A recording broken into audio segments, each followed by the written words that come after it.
All right, another day, another podcast, more Ghislaine Maxwell news. This time around, federal prosecutors are asking the judge to deny Ghislaine Maxwell's request to be told the identity of three accusers. Why does she want to know that information? Plus, we have an idea now of how much information is going to come when documents are released.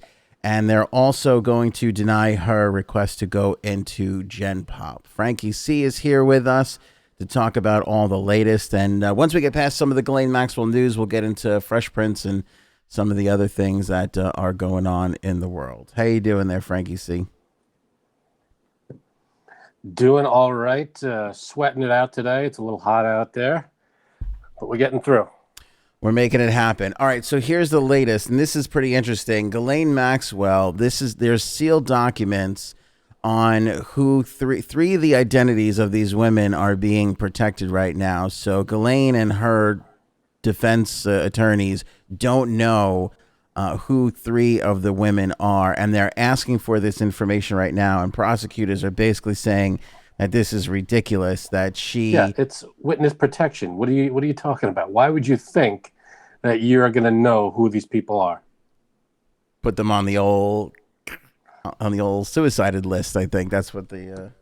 Why even ask for it? You know that's not going to happen. Is it like another delay somehow? I can't see how they thought they would get any names for that. Yeah, I think we're into the delay tactic area of defense, right? This is kind of what defense lawyers do. They want to take everybody down all these different twists and turns and file motions and do this and do whatever it is to kind of gunk up the process, delay, right? I mean, there's no reason. I mean, it makes you think of like, when was this motion filed? Like, when did they ask for this? Because if it was like yesterday, didn't delay it that much. Right. And it was I think it was this week, Monday maybe, just a couple days ago. It wasn't that long. So not a big delay there. Yeah, not a big delay, but I think they're trying their best. When you're a defense attorney, right? You throw up the Hail Marys, and you don't really, even though they're not going to get caught. Yeah, I feel like the defense attorneys, they've got their work cut out for them on this one.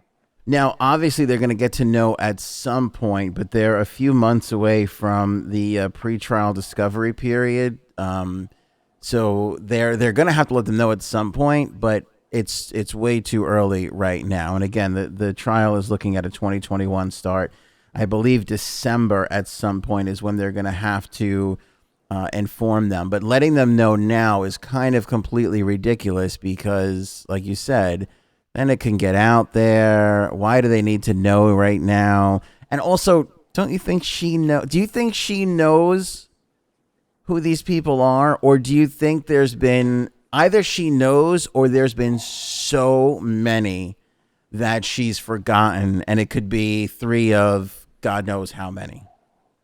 It could be that. I mean, maybe the defense's argument is that, we'll check our records, see if we have any something that might, exculpatory evidence that would help with these witnesses. Maybe there's no record of them being there. Who knows? Maybe they want to know who it is because it's going to help in some way. Well, I can't imagine how. Yeah, I mean, they're going to get that time. It's just not right now. So why are you asking for it? There's literally no reason. So that's obviously why there's a big no. But speaking of evidence, as far as we understand it, 165,000 pages of documents have been turned over. Prosecutors said they provided Maxwell's attorney with 165,000 pages of documents, 150,000 in the last couple of days for them to prepare. And a lot of them are financial records. So they're getting information. A lot of documents. That's a lot. That's a lot. I'm gonna rip me up for that in the comments. So duh. But I mean, how that financial records on Ghislaine Maxwell or on Epstein? Probably all of it. Probably a little bit of everything. There's a lot of money moving around, and usually money points to a lot of these, a lot of other people and a lot of the incidents and things. So, you think if it was shady money, there would be fewer records of it? What do you mean? like if it's money under the table, or if it's laundered, or if it's this kind of money, that kind of money, there would be not so many documents showing it. Yeah, probably. Am I wrong there? No. I could be naive about this, but I don't know. No, but I mean, a lot of these people are pulling money out of banks and trusts and things like that, and there is a bit of a record on some of these things, you know. I guess. By the way, do you know how scumbaggy Epstein is? This is another thing Probably very. I just thought about in the Lifetime doc that was on earlier this week. He put all of his money, the homes and everything else, into this trust that his brother is the executive of. So that's how his brother's got all the money now. And again, still waiting on the brother. Don't know where the brother is. And like, we haven't heard peep on what he's doing with the money or any of that stuff.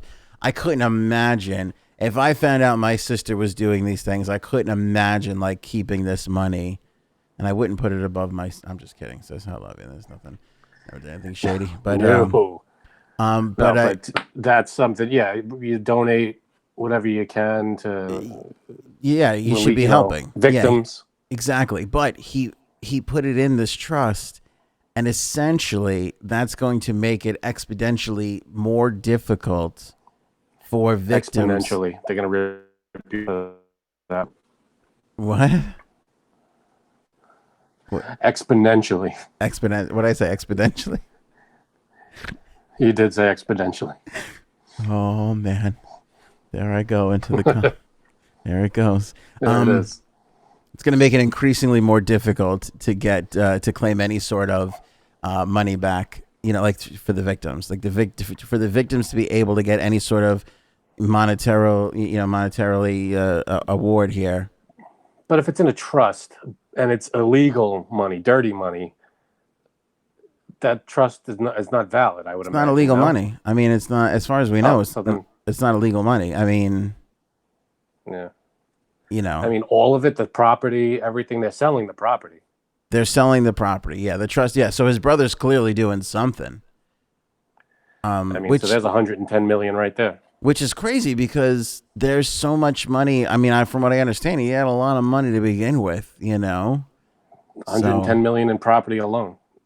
That's over just two properties. Just the two. That's just that's how just many places. Yeah, that's just New York and Florida, not the island, and not, like you said, God knows how many other places he actually does own that is out there and that is not out there. So, but you asked a couple of podcasts ago, why do these trials take so long? Here's the reason right here. Imagine going through 106. When somebody hands me an 8-page document, I'm like, I gotta get my wife to read this. I can't. If it's double spaced, maybe I'll look at it. Is it like two-sided too? Because if it's two-sided, forget it. If it's two-sided, then this should say 330,000 pages. I got to tell you, that's going to be shoddy reporting on their part. But yeah, that's a lot. That's a lot of stuff to go through. And they denied her claim to go. Again, I still don't understand. Now, so what her lawyers have said as far as the request to go into genpop is they feel like she's not getting enough time, I guess, with the lawyers maybe, or enough time on her own to read through the documents or prepare for her defense. That was their excuse. She's not getting enough time to prepare for her defense the way she's being held right now. And if they put her in genpop, she'll have more of that time. That's their argument. I can't imagine her having more time being around other people. I mean, I feel like she's in, protective custody, I guess, or some kind of... She's on suicide watch. Suicide watch. Which, by the way, let me just interrupt you. All the time in the world there. Let me just interrupt. You're right. That's a lot of time. You have nothing but time. But let me interrupt you there and thank the over 300,000 people who corrected us from the last podcast to let us know that she's wearing paper clothes. Paper clothing. Did not think of paper clothing. Actually, it was weird. There were a few comments that actually said she had something on called a turtle suit. Oh, is that right? Which is like thicker. It's like almost like moving blankets, they said. Really? I don't remember who in the comments said it. I would give you a shout out, but I don't remember who it was. Said that it was like stuff that you couldn't, like, it's too thick to like tie together. Oh, to like tie. Oh, that makes sense.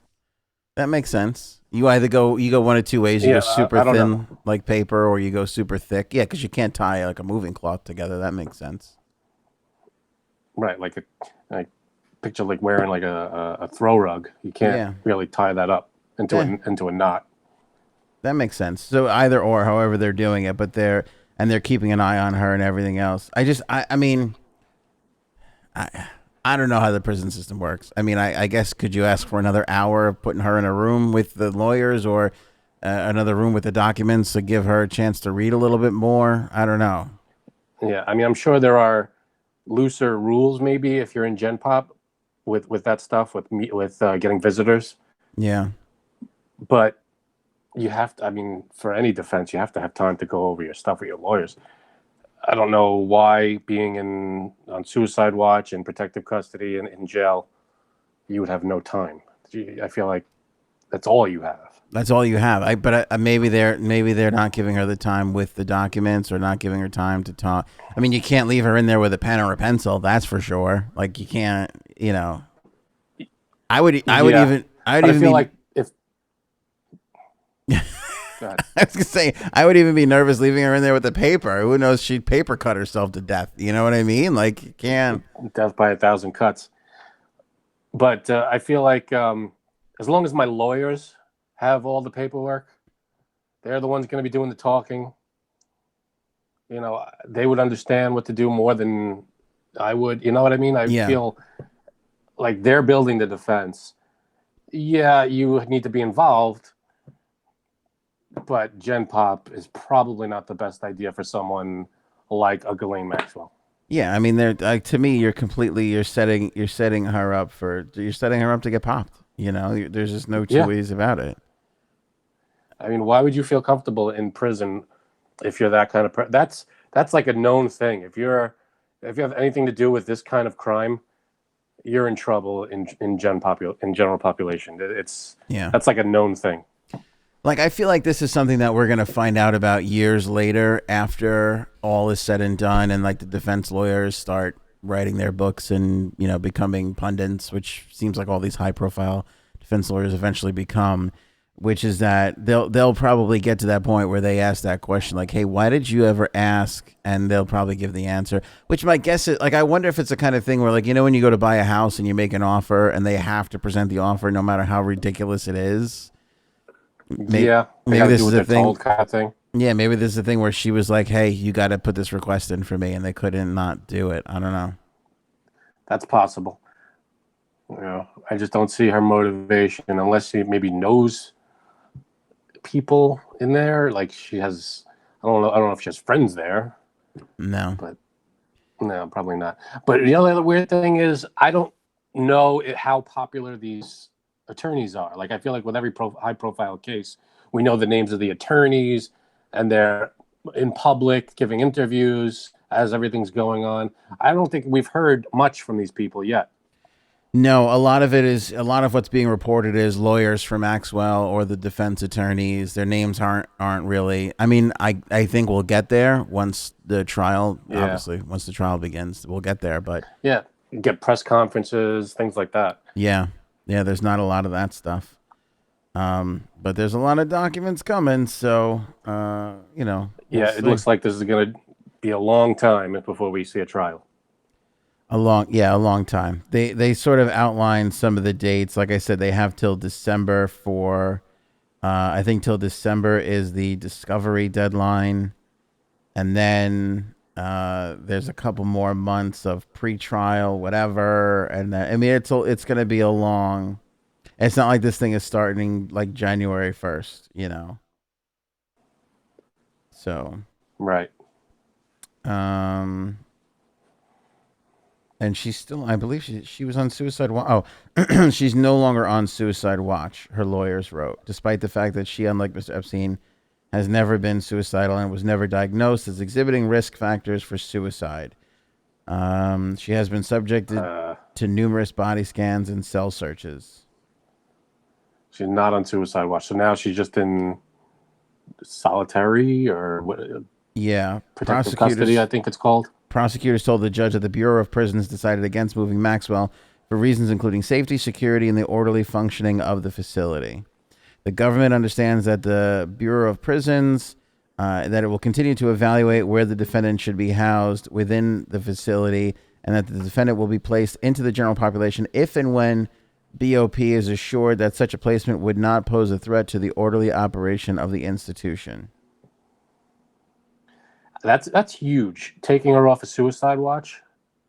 That's pretty big, actually. Yeah, prosecutors added that the prison, which initially planned to allow Maxwell to review materials from her case for 3 hours each day, will now allow Maxwell access to the documents from 7 a.m. to 8 p.m. every day of the week. Oh, so she's got all her, she's got all the time she needs. She's got 11, 13 hours in the day. All right, we've got a glitter party going on in my kitchen now. That's all right. Sorry about this. So she has access, but it's only an hour. That's not a lot. She had only 3 hours a day. Now she has 7 a.m. to 8 p.m. She's got the whole day. Oh, I thought you said 7 p.m. to 8 p.m. Yeah, okay. No. She's got the whole day. All right. So they you know what they did? They kind of in a backhanded way gave her, oh, you know what? We're not going to let you into genpop, but here's your paperwork. You want to be around your paperwork and preparing everything? Sure. We're not putting you genpop though. Yeah, she had been in solitary and being surveilled 24 hours a day. I think she should still be in surveillance 24 hours a day. I think that's probably wise. All right, this is... I'm looking at myself here. That's all right. Don't worry about it. People on the podcast haven't the slightest idea of what you're even talking about right now. That's all right. All right, let's bring Frankie Pixelations back. Look at this. Look at you. Nope. There he is. That's fun though. I don't see how getting her off of. It's funny. I didn't read that part of the article. I didn't get all the way down to the end there. I don't see why taking her off that to me, this is a mistake. Like, I liked the fact that she was being watched 24/7 and being watched by people that weren't in the facility. Were monitoring her just to kind of make everything a little bit more on the up and up.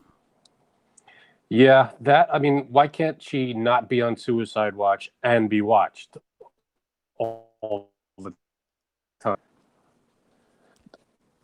It doesn't have to be suicide watch, but keep an eye on her. Keep an eye. I like that outside, like an outside organization was watching her while all this stuff was happening. That I liked, because because then you don't suffer the same fate of what he had, which was who knows what the prison guards on the inside took or did or were a part of. Now you have more than one people. It's like blockchain.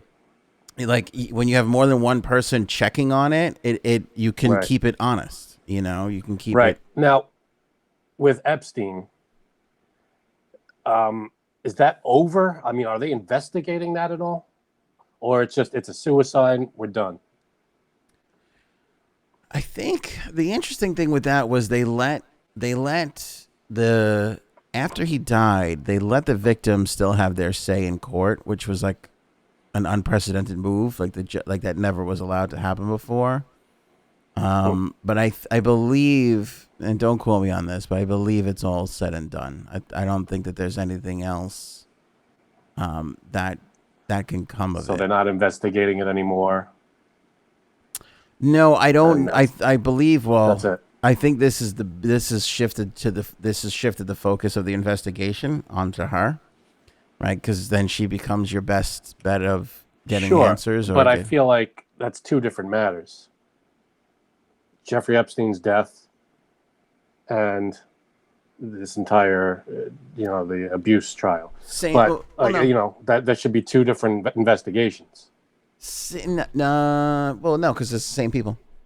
They both did this to the same people. But they're two different crimes. One, potential crime. And one is suicide that everybody questions, and the other is the child abuse cases. Well, yeah, but they were both, her and him were both in on the abuse, so it's still the same. Here's the thing: they got him. She was coming eventually. You know what I mean? Right. whether he killed himself or not, she was coming. There was no, I don't think there's any way that they don't bring her in. Same thing like we're talking about her assistant and this Brunel guy. And like, I think there's a lot more people that are going to get taken into custody if and when they can find them, you know, or taken in to testify or whatever the case may be. But there's a lot more to come and a lot more people, I think. Agreed. This is going to be like one of those never-ending things.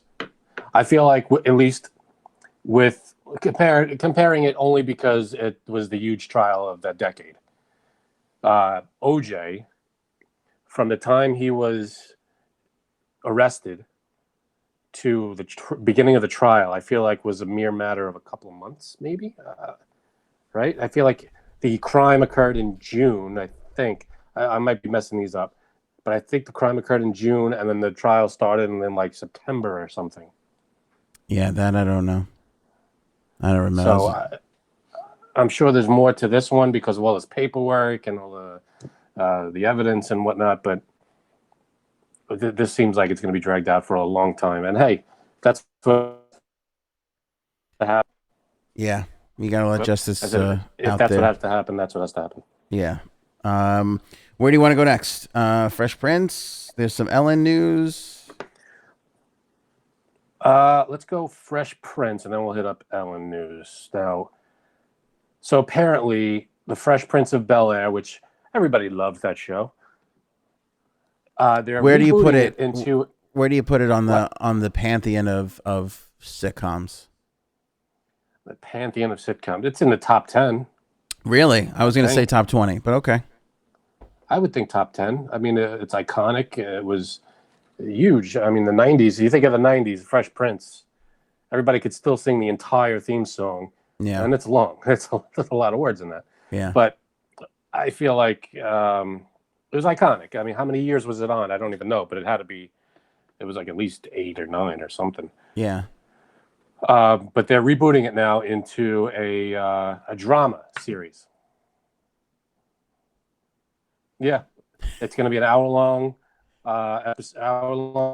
episodes. Go ahead, hour-long episodes. Oh, bring me back. Hour-long episodes. And I watched, there's a trailer out. It's 4 minutes long, the trailer. Mm-hmm. And, it goes along with the story of the Fresh Prince.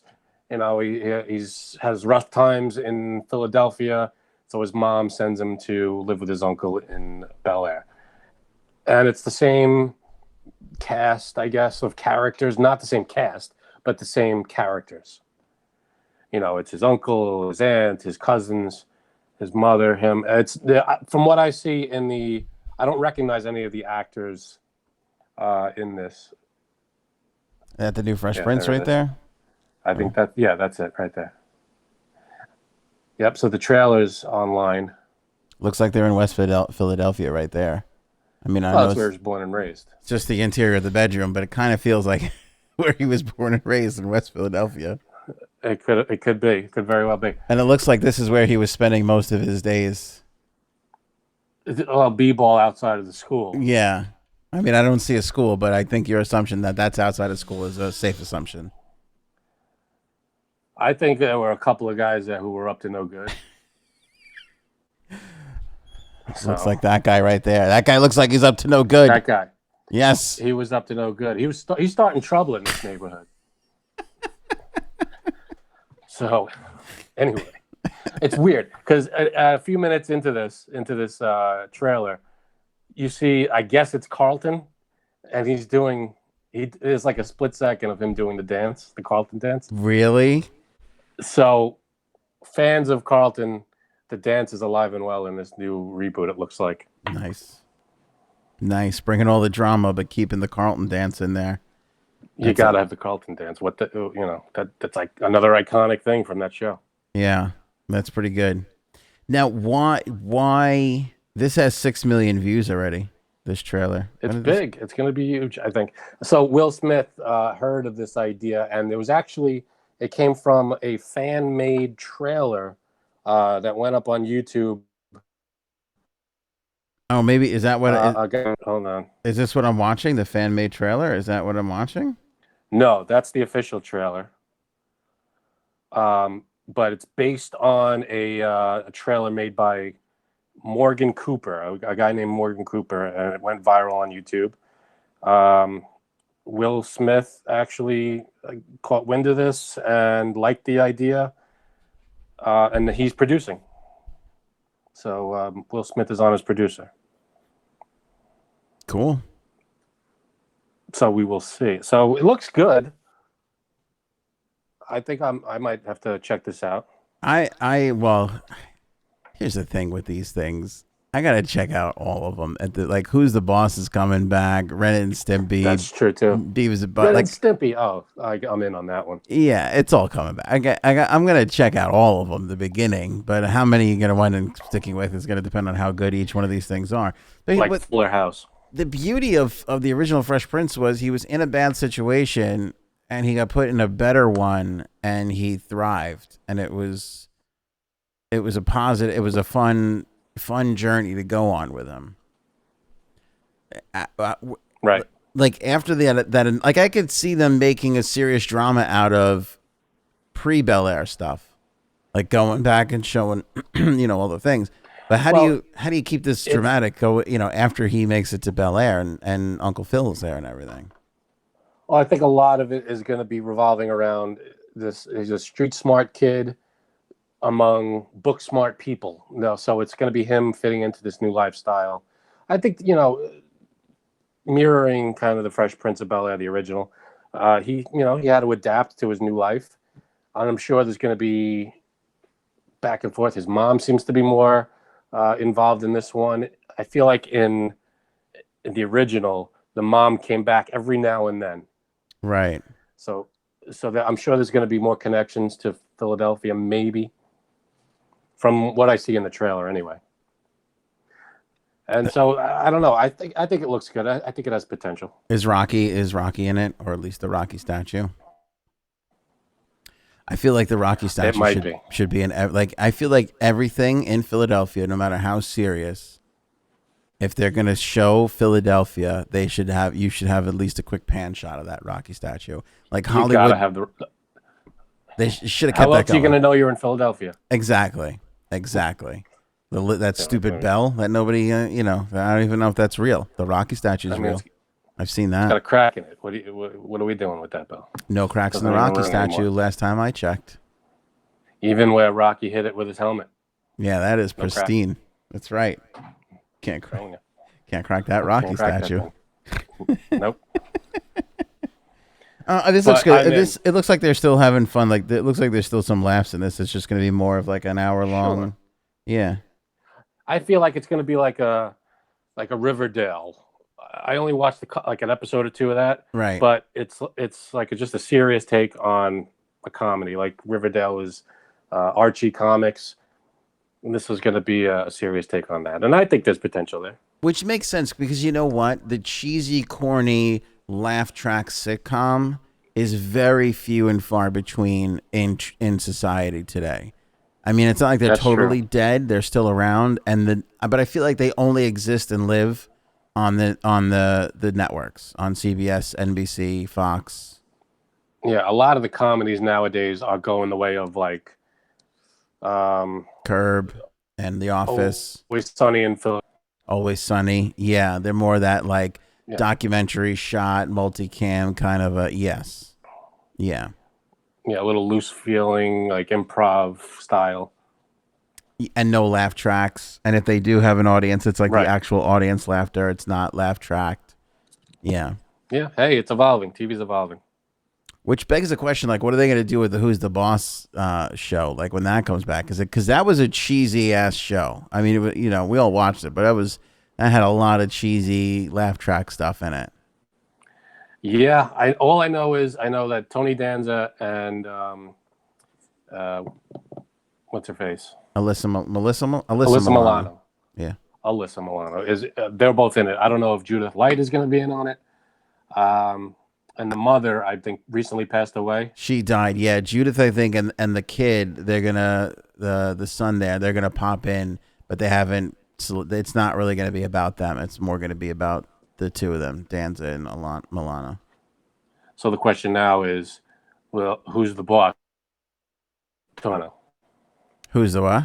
Tony Danza or Alyssa Milano. That's true. I'm gonna put my money on it's gonna be Alyssa Milano. Listen, yeah, she seems like Yeah. she's going to be the boss. Yeah. I don't know about you, but judging how things run in my house, I believe Alyssa Milano will be the undisputed boss.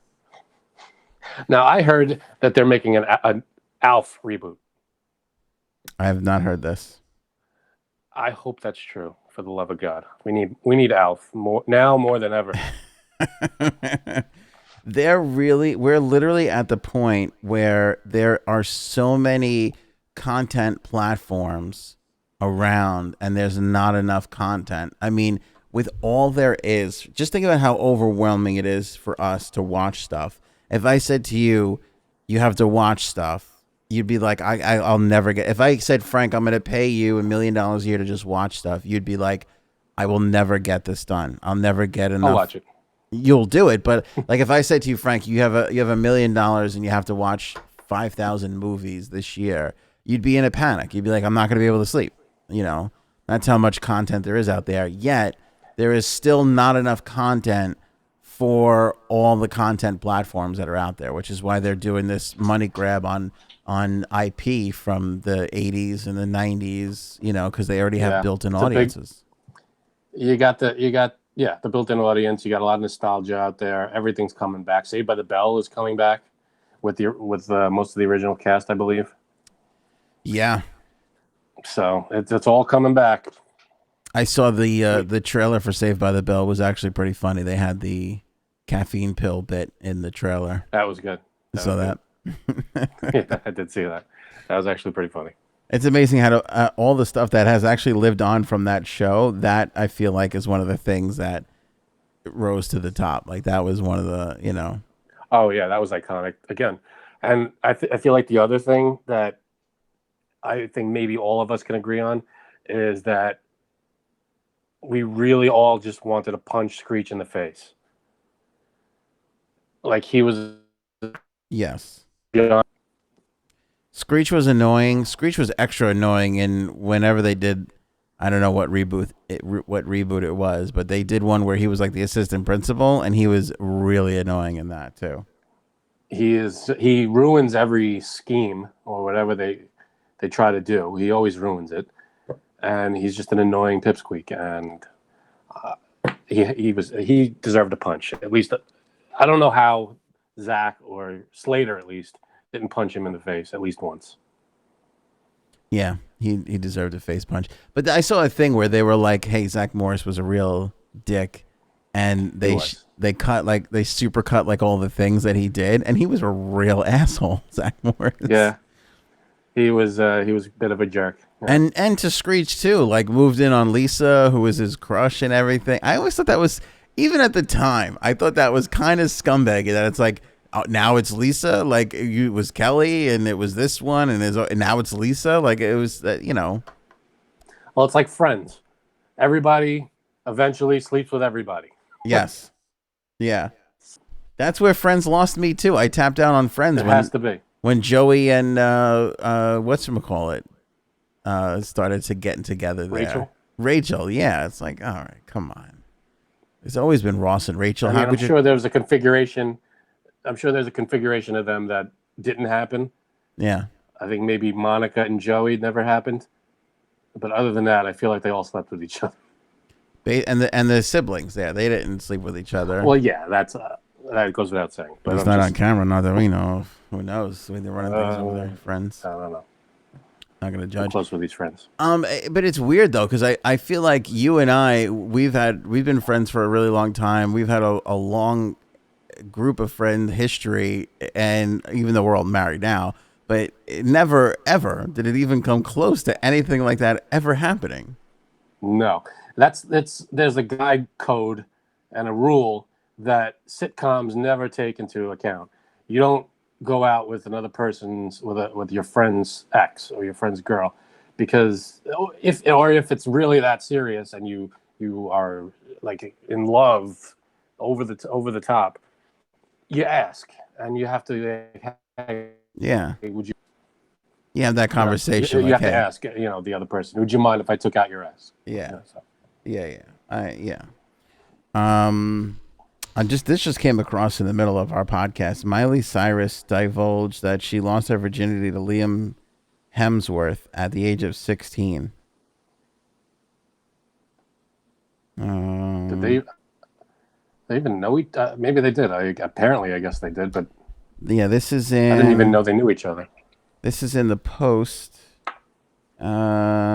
She made the revelation on the Call Her Daddy podcast. A clip containing highlights includes her admission, if I'm going to kill someone, it's going to be with a chandelier.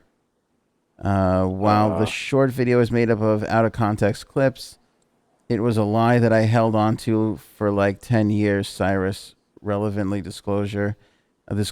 I didn't go all the way with a dude until I was 16, but I ended up marrying the guy.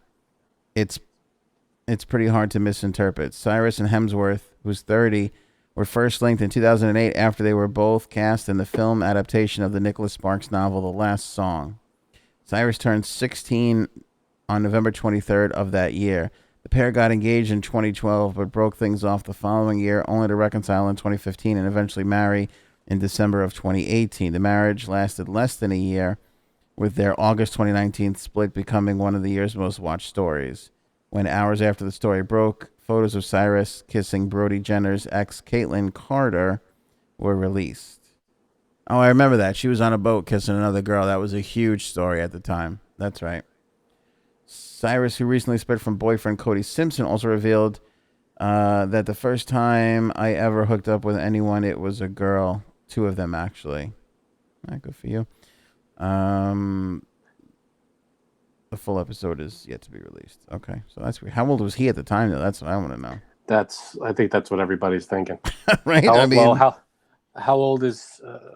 What's the age difference now? Oh, okay. Well, she's 27 now. He's 30 now, so he's 3 years older than her. 3 years older, so 16 and then 19. I don't know what that is legally, but I know if there's a 19-year-old sniffing around my suit, one day to be 16-year-old daughter, someone's getting a baseball bat to the face. Yeah. I think legally that it's a no-no. Yeah, I think it is, right? It's definitely a no-no with your old pal aunt. That's for sure. It is a no-no. Yeah. I feel like 18. I'm going to have a lot of these conversations with, like, you can date him if you're okay with him having a broken nose at all times.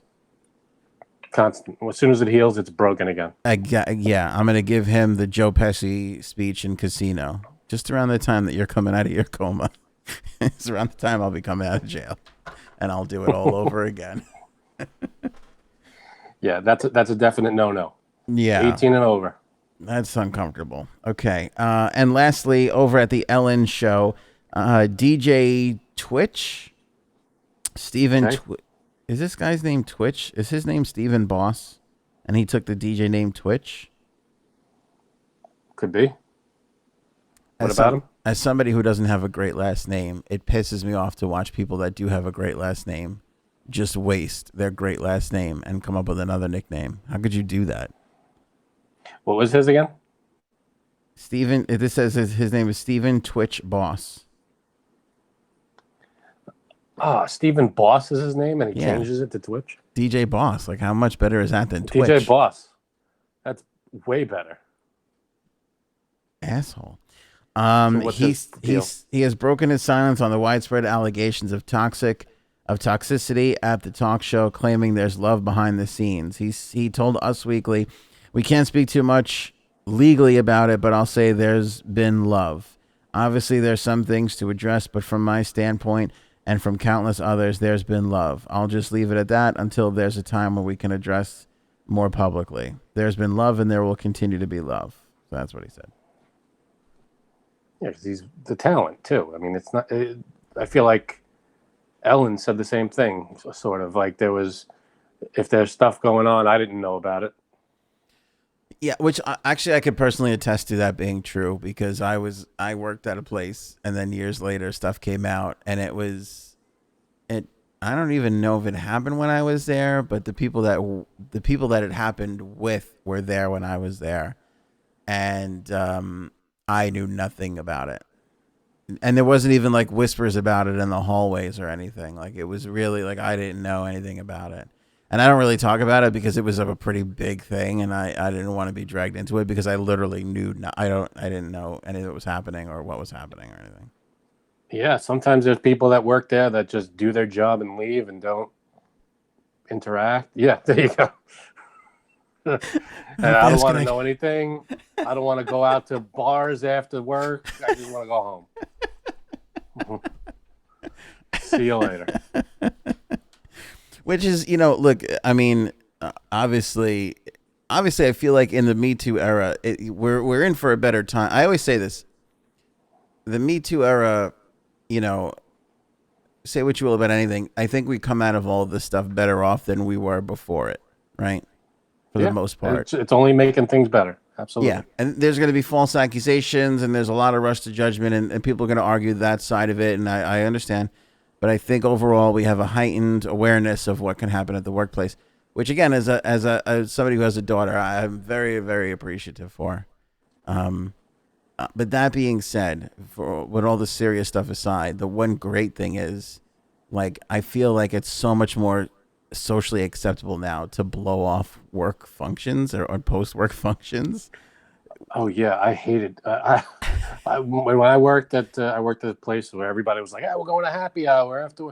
I'm like, "Are you? That sounds great. Yeah, I'll see you tomorrow."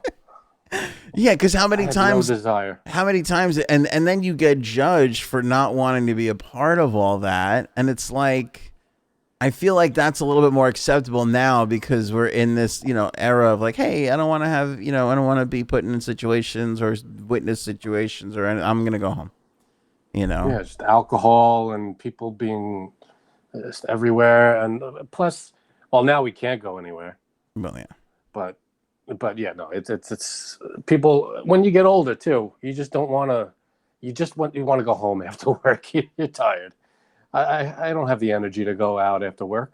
Yeah, I got older at 26. At 26, I was like, this, I can't even.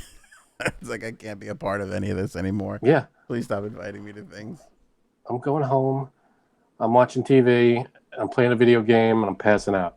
Yeah, I remember too. Like in my heyday of going out when I worked in the city, that was I would say the heyday of going out.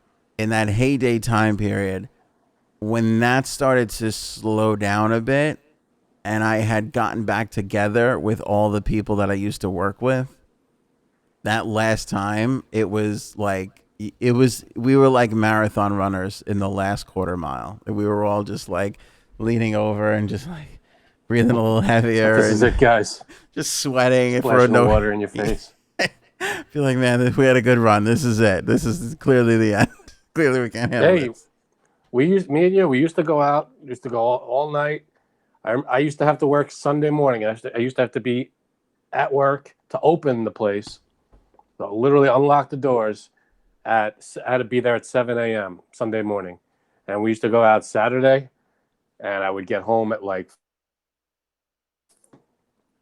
Wait, hold on. Okay, you get home at... Okay. I used to get home at like 5 a.m. Yeah.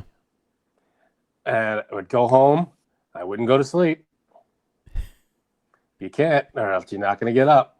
I can honestly vividly remember giving you a hard time for not wanting to go out. I remember that too. I was like, dude, I got to go to work 7 o'clock in the morning. I got to be there from 7 to 3. And I got to be, awake and alive and do stuff. And I would get home at 5 a.m. I would literally sit. I would get home and I would sit on my bed and stare for like an hour because I couldn't fall asleep.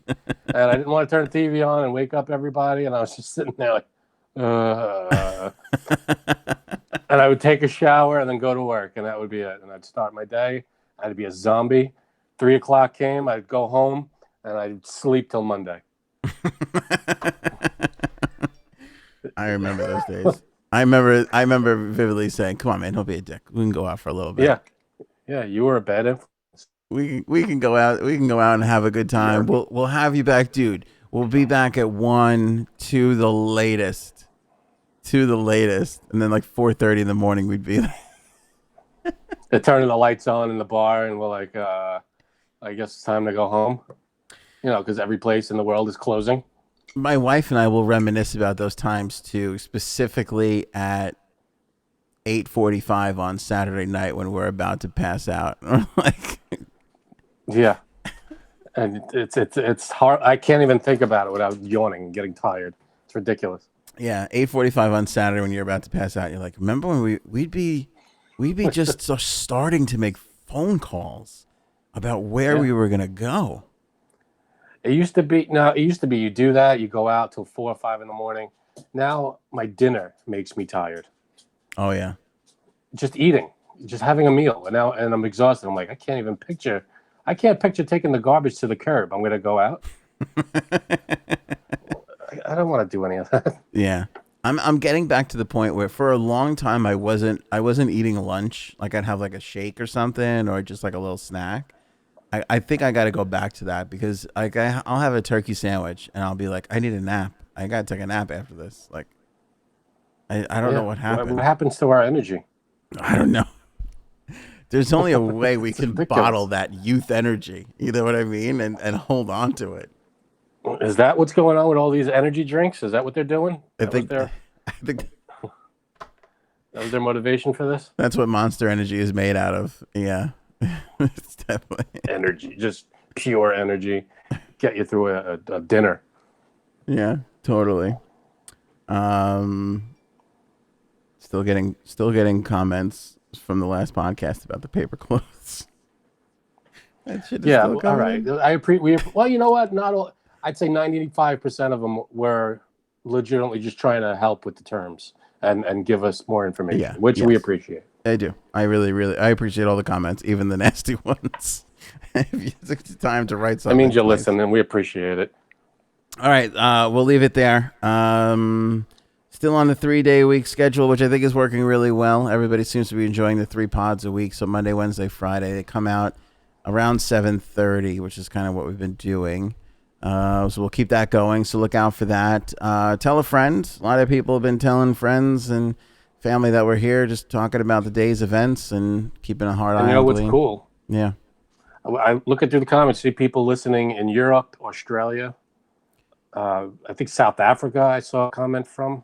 Dude, I am growing a massive crush on people from Australia. I haven't seen a negative comment from anybody from Australia. The Australian numbers very nice. Are huge, by the way. I feel like obviously the U.S. we're the biggest in, then Europe, but then third place is Australia. A lot of people are watching and listening in Australia, and everybody who sends a comment or an email or anything likes to point out the fact that they are from Australia, and then they follow it up with just the nicest stuff I've ever read in my entire life. Yeah, it's like the other side of the world's Canada. It's just very nice. All right, let's see if they stick with us after that comment.